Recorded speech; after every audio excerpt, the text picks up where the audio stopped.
Woo! Woo! Woo! Woo! Woo! Yes, big ups, fucking big ups, and big fucking falling down, boys. Hey, fuck me, hey, well, let's just get you right back up there then, hey. So, 2 parts together. Woo! Look at this, boys.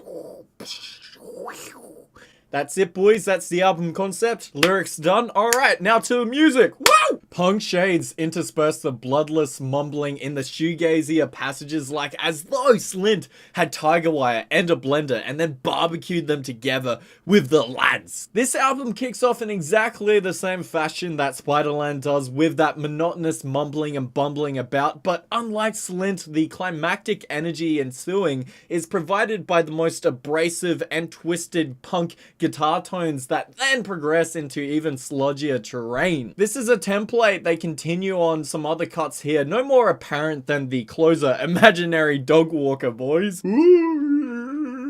Which could be fairly characterized as some more Slint worship, with the tones throughout and the meditative mumbling forcing it into that smoother cruise. But then it makes a sludgier and distorted transition here all the more impactful. And it is fucking impactful. I mean, it's fucking mint. It's one of the best parts of the album, easily. And a complete emulation of Tom Morello and Rage Against the Machine, moreover, in the best way possible as well. We walk the dogs! Sounds a lot like Rage Against the Machine fucking Killing in the Name of when he says, "Fuck you, I won't do what you tell me. Fuck you, I won't do what you tell me. Motherfucker!"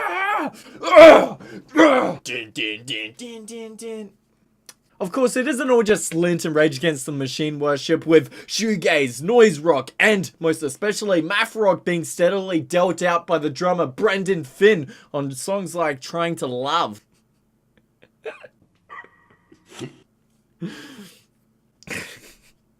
A song which is made up of differing instrumental palettes from that sexy, thick, bumbling bass matched to this hypnotic lead dialing back and forward in a loop before that mathy, percussive work comes to the fore, as well as that climactic release of energy in the midpoint and these screams that just fucking course with anger.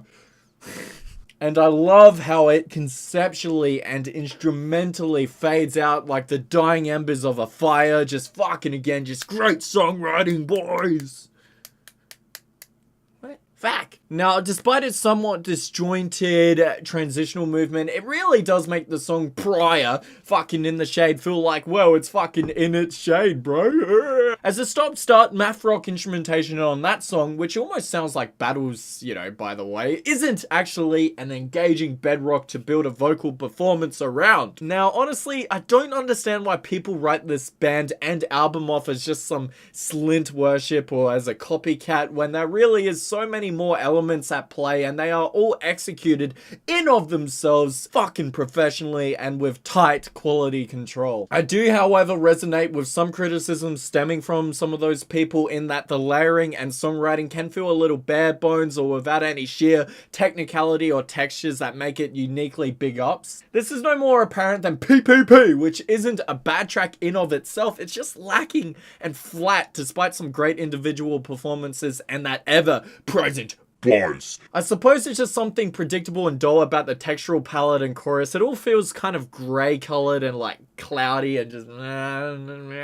For that reason, 10 Mile is a necessary interlude in that it succeeds in breaking up both halves of this record and is one of the more fascinating moments in of itself, sounding like synthetic wolves just scraping against a Technicolor forest stream. It's so eerie and evocative, a fucking disparate whole from an album otherwise so walled with abrasion and greyness. The percussive work throughout this record is great, with Brendan Finn showcasing a mastery over what the noise and math rock subgenre begs for, providing very effective and crunchy time signatures and feels, boys. I enjoyed the succinctness of this record for one thing, its shortness making it much more digestible than a particularly digestible pizza. Now, the vocals by Joe Galarraga, I love at pretty much every moment here. They've just got this bite and venom in the screamed passages, not to mention there's this sort of weird folded charisma in the mumbling that could could have backfired so easily. Like, wow. Now, this isn't a perfect album, as I wasn't so big on Fear and In the Shade and PPP for their lead-footed rigidity and fucking lack of compelling transitional movement. But nonetheless, this is a fun, short, fucking punk fucking album with some great leads, some great songwriting.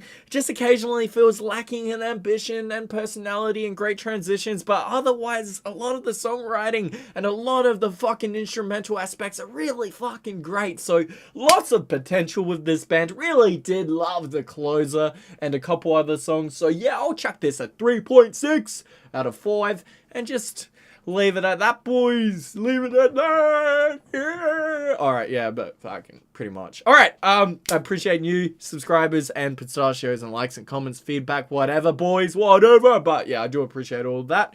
So, no worries. Just have a good one. Fucking that simple. And yeah, just have a good one. Wow! Whoa! Alright.